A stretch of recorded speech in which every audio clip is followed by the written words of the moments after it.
Hello friends, welcome to your channel that is JD Digital Learning. Friends, in this video, we are going to learn poetic appreciation of the poem of standard 10th English subject Maharashtra Board syllabus, unit number 3.1 if. मित्रो SSC board परीक्षेमध्ये प्रश्न तिसरा बी हा poetic appreciation वर आधारित असतो. Question is like that, read the following poem and write an appreciation of it with the help of the points given below. This question is for 5 marks. 5 मार्कासाठी हा प्रश्न असतो. Marking system is like that. Title is for half mark. Name of the poet for half mark. Rhyme scheme 1 mark. Figure of speech anyone 1 mark. And theme or central idea for 2 marks. मित्र, प्रश्नपत्रिकेमध्ये कवितेचं कडवं, एक कडवं किंवा एक दोन कडवे दिलेले असतात आणि त्या कवितेचं शीर्षक सुद्धा आणि कवी किंवा कवित्री म्हणजे पोएट और पोएटिस याचं पण नाव दिलेलं असतं. परंतु कधी कधी दिलेलं नसेल त्यावेळेला तुम्ही आठवून लिहायचं असतं. Let us see appreciation. First point, title. The title of the poem is if. या कवितेचं शीर्षक आहे if. Next point is poetess. The poem is written by Rudyard Kipling. His jungle books are famous all over the world. Rhyme scheme. The rhyme scheme for the first stanza is A A A A. All other stanzas have rhyme scheme A B A B. सर्वच कवितांमध्ये rhyme scheme असते असं नाही. काही कवितांमध्ये rhyme scheme नसते. अशा वेळेला rhyme scheme या पॉइंटच्या साठी तुम्ही लिहायचं असतं. There is no rhyme scheme. This poem is written in free verse. Figure of speech. या कवितेतील अलंकार आपण पाहूया. Mostly the figure of speech antithesis is used. Antithesis means opposite ideas are expressed in that lines, or we can say in that poem. If you can trust yourself when all men doubt you. Here opposite ideas are expressed. Trust म्हणजे विश्वास ठेवणे आणि doubt म्हणजे संशय घेणे. या opposite ideas अँटिथेसिस या अलंकाराखाली मांडलेल्या आहेत.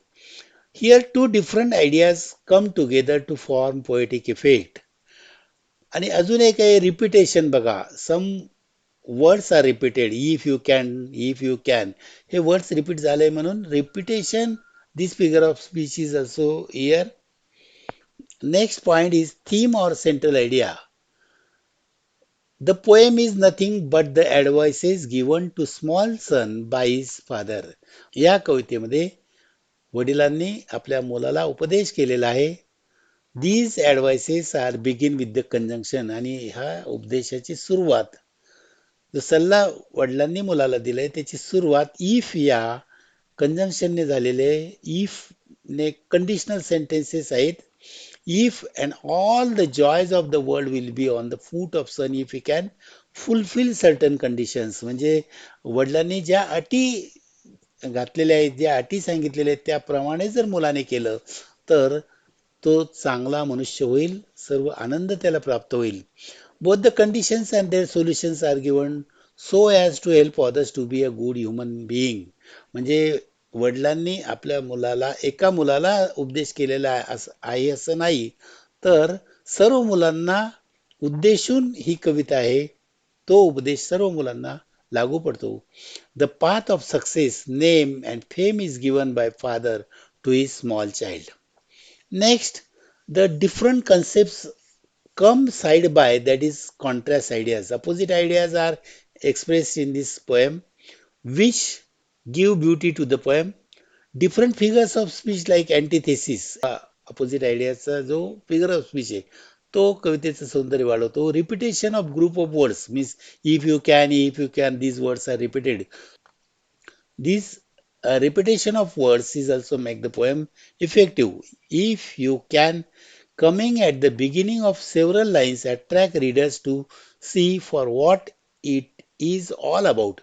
Moral advices and pieces of problems solutions also add attractiveness to the poem. या कवितेमधील जो काही सल्ला उपदेश दिलेला आहे आणि त्याच्यावर जे सोल्युशन दिले आहे त्यामुळे ते कविता ही आकर्षक बनते. I like this poem for its moral advice and for its contrast structure. This poem put fire into our body.